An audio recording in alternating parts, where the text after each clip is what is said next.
You think for 1 second, as soon as I saw this article, that I wasn't going to make a video about it?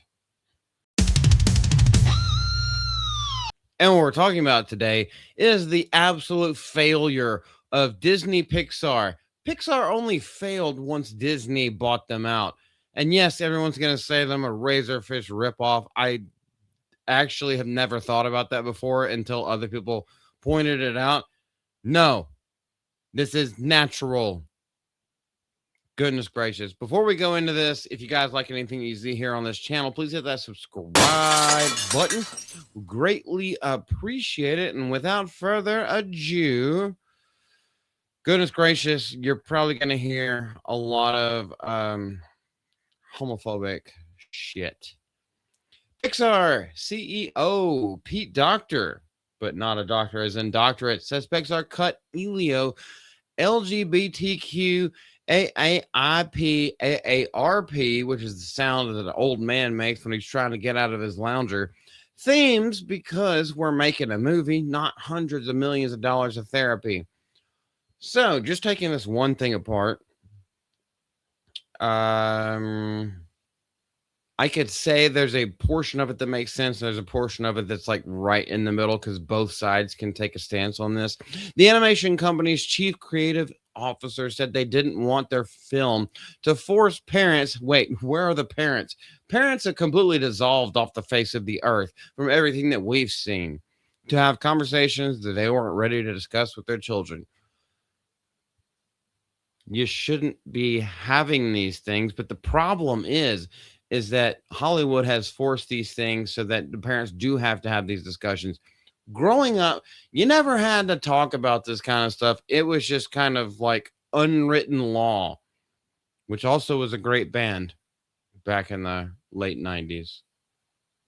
That is a deep cut, and I don't know why that just came to me right now, but yeah, like unwritten law. Let's go further into this. Basically, nobody saw this movie. Why is he holding a fucking Mai Tai glass? See, that in and of itself right there is messaging. Oh, this pisses me off. I'm so glad it failed. Fuck out the way. Pixar's chief creative officer, it's basically the exact same damn paragraph all over again. Anyway, in a new interview with Wall Street Journal after it's been a complete and absolute failure, well, now they're going to change the narrative. Doctor explained that Pixar didn't want their film to force parents to have conversations they weren't ready to discuss with their children. Am I just living in the Matrix where it's just constantly everything that I've been reading is the same damn thing over and over and over? The Hollywood Reporter previously reported on the lengthy reworking of Elio, which spotlights the story of a lonely boy who is beamed into outer space. Into outer typo after being mistaken as the leader of Earth. Why the fuck would any retarded alien race think the little kid is the leader of Earth? The only thing that I can imagine that they were going for is that children are the future. So while they're still young and innocent, maybe that leads the Earth. That's still retarded as hell. That's dumb as fuck.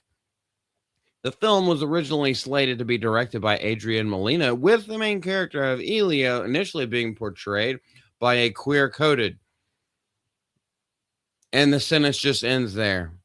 By a queer-coded. Oh my gosh. These people are losing their minds. They have drunk too much virgin child blood. They have drained too many chickens and sipped. I have to stop myself. I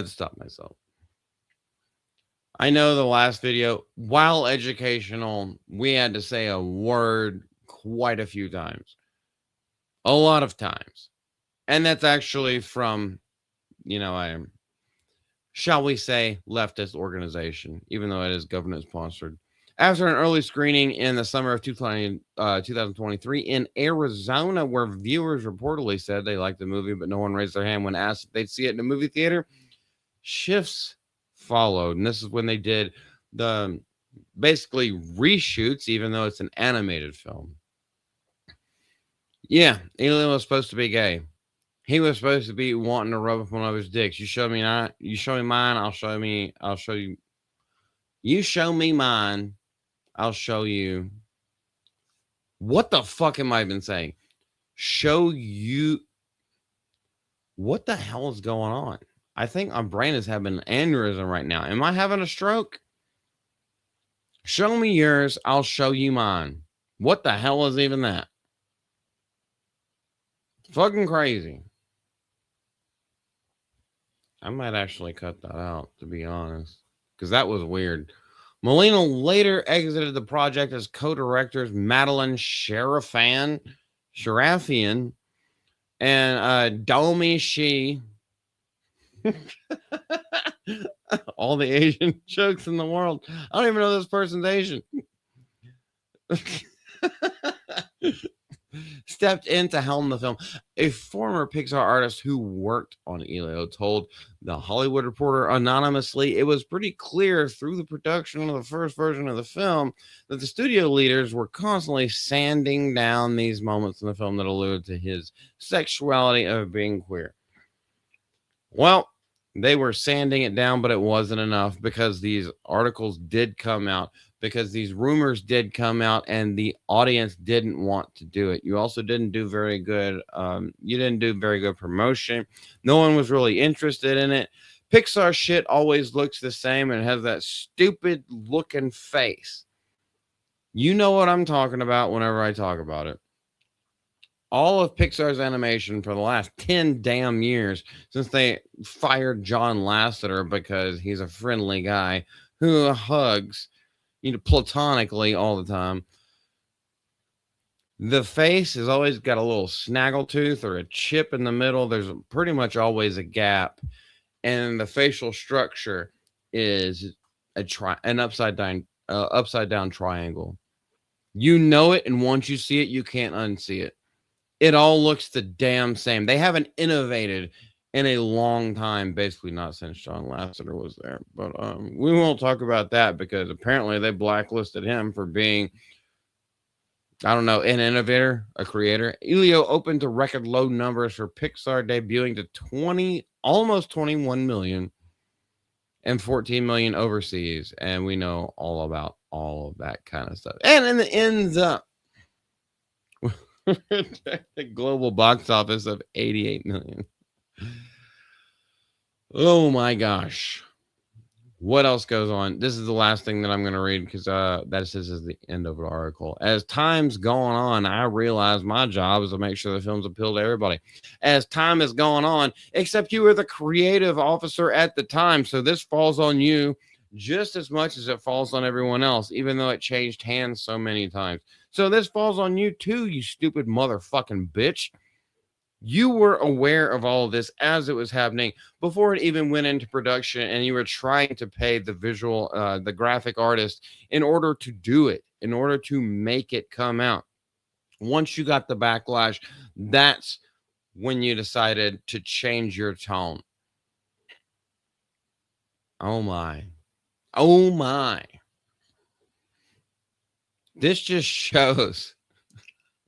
This literally right here, these little small instances, and I want to bring everyone's attention to this. These small instances after the fact, then they try to run their words back. It's like, no, you have to realize that these people were being absolute fucking cunts the entire time. They were actually trying to push, force, surge these things without lube into the characters when it's the actual story that you're trying to tell is not actually about that. But we have to include it because inclusion, because DEI, because we need to fit the narrative that Hollywood is putting out right now. Well, Harvey Weinstein, I might get in trouble for saying this. Harvey Weinstein would have stopped that shit, but he's in jail about to die. Not saying what he did was anything better, but it was more just like stay based, stay family oriented, hot women. It's hard for me to say hot men because women love men. I don't, but yeah, just keep people attractive, Keep the story something that's relatable for not only an entire family, especially when you're making a family movie. You might not want to put gay shit in there because you know that the only reason why that kid is gay is because it's been forced on him by his parents. And don't talk about parenting because the only reason why that shit happens in the first place is because their parents either aren't there or their parents are pushing it on them. That's what I think. Obviously, there's a lot more that we can go into this, but this is a discussion left for a longer time. Let's just put it that way. This is Multi from Mouth and Multi. We love you.